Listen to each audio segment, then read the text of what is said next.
ওয়ান্ডারলুস চ্যানেলের পক্ষ থেকে সবাইকে স্বাগতম। আমি ডক্টর মাহবুবুর রহমান। ইংরেজি ভাষার প্রস্তুতির দ্বিতীয় পর্বে সবাইকে স্বাগতম। ভাষা মেরামত করতে হয় অভিধান দেখে। অভিধান দেখারও বিপদ আছে। পুট এই শব্দটা শুনতে অনেক সহজ, কিন্তু অভিধানে তার উচ্চারণের যে হরফগুলো দেখলে অর্থ উদ্ধার করা যায় না। এগুলোকে বলে ফনেটিক আলফাবেট। তার চেয়ে আরও কঠিন হলো ইন্টারন্যাশনাল ফনেটিক আলফাবেট, IPA। দেখলে মনে হয় গ্রিক অক্ষরের মতো। পুটের বদলে আরেকটু বড় শব্দ যেমন কনজারভেটিভ অভিধানে খুঁজতে গেলে যে সমস্ত হরফ বের হয়, মনে হয় এর অর্থ আমি জীবনেও উদ্ধার করতে পারবো না। আমার ভিডিওতে আমি প্রতিটি উচ্চারণ বাংলা হরফে লিখে দিয়েছি যেন বুঝতে খুবই সহজ হয়। ডিজিটাল অভিধানে উচ্চারণ শুনে নেওয়া যায়। সেখানে ছোট্ট একটা বিপত্তি আছে। অজানা শব্দে যদি আপনি জানেন উচ্চারণ রি, আপনি কানে রি শুনতে পাবেন। যদি আপনি জানেন উচ্চারণ রে, আপনি কানে রে শুনতে পাবেন। সঠিক উচ্চারণটা প্রিফার। যখন ভার্ব হবে তখন প্রিফার, কিন্তু যখন নাউন হবে তখন উচ্চারণটা প্রেফারেন্স।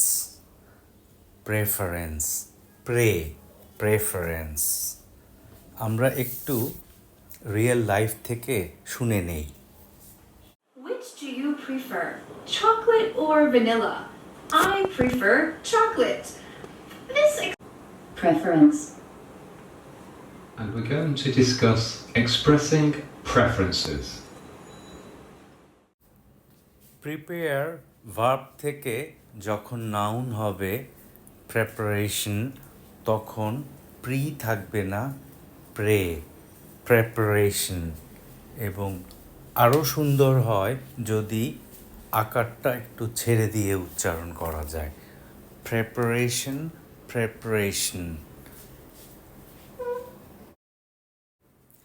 আমি যখন ছাত্র তখন কেউ ছিল না যাকে জিজ্ঞেস করব কেন একার, কেন preparation.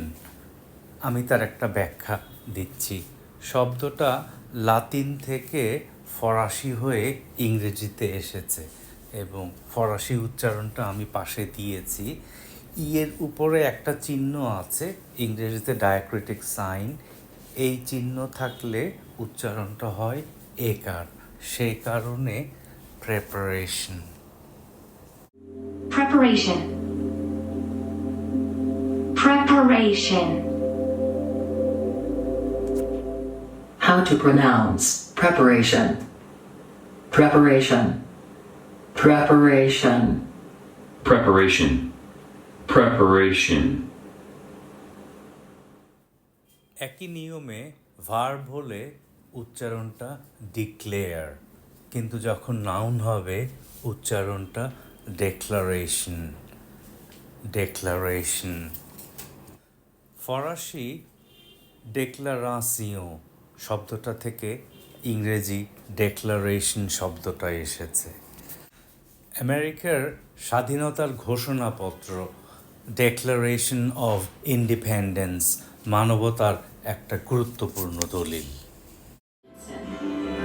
Over the course of 17 days, a document was penned that would impact the lives of generations of people, the Declaration of Independence.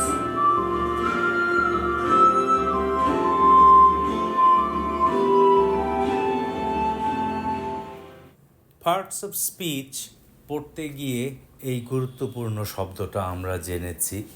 উচ্চারণটা preposition.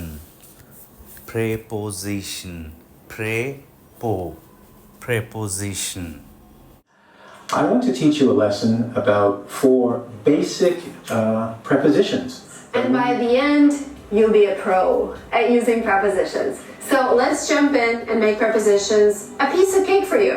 Today we're going to talk about the most common prepositions at, in, and on. So let's do it.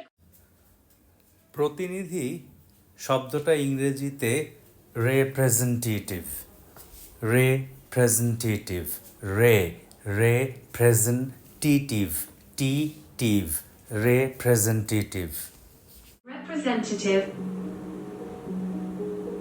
Representative.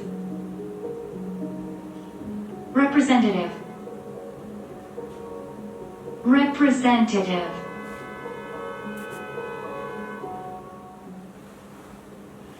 Representative.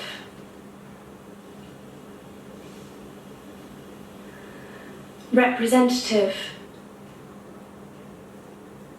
The House of Representatives and the Senate at the Constitution.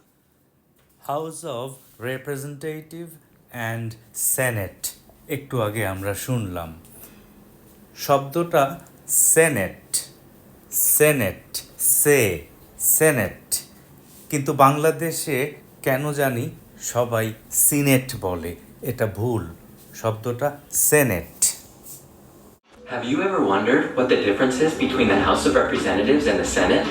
By the end of this simple video, you'll know everything you need to know about how these two differ. Before we get into the differences, let's look at the term Congress that you often hear in US politics. What exactly is Congress? Congress makes up the legislative branch of the US government and consists of two separate bodies, the House of Representatives and the Senate. 10 বছরে এক দশক হয় ইংরেজিতে ডেকেইড decade না ডেকেইড ডেকেইড Decade. Decade. Decade. Decade. We think that this lost decade, which of course generated the title of our book, আজকে যতটুকু আমরা শিখেছি পুরোটা একবার দেখে নেওয়া যাক prefer preference preference preparation preparation preposition representative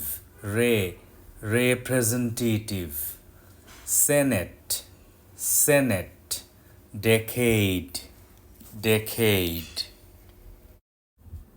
আশা করি ভান্ডালুস চ্যানেলের এই ভিডিও আপনার প্রতিদিনের ইংরেজি চর্চায় আপনাকে আরও আত্মবিশ্বাসী করে তুলবে এবং আপনার শেখার আগ্রহ আরও বাড়বে আপনি নিজে এই ভিডিওটা দেখবেন এবং অন্যদেরকে দেখতে বলবেন বিশেষ করে পরিবারের ছোট সদস্যদের আপনি এবং আমরা যে জীবনটা পার করেছি ওদের জীবনকে তার চেয়ে আরও সুন্দর হতে হবে সবাইকে অনেক ধন্যবাদ সাবস্ক্রাইব করুন ভান্ডালুস্ট ইমাজিন চ্যানেলে সবাইকে অনেক ধন্যবাদ